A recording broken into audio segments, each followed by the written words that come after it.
What if pilay ng kaya na napapalalim yung loob ko sa'yo, Eileen? Ay, napapalalim na pala yung loob. Bakit di ka na magpaligaw siya?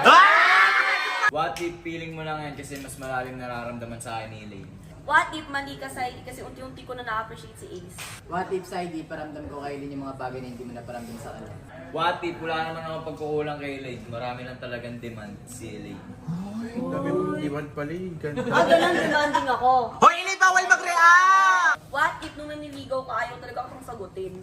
What if sa hindi lahat ng pinaramdam mo kay Eileen na pananakit ay hindi ko iparamdam sa kanya?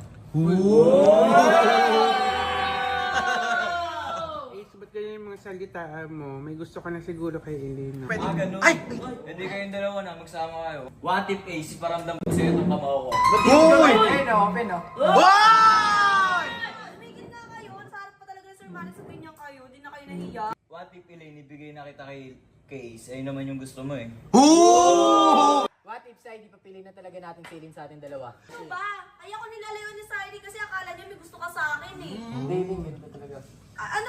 Ano ba talaga tayo? Ano mo ba ako? Hindi, Eileen, hindi mo Hindi, alam. tama na! Ay! Ay! Bakit naman siya? Ay! Ay!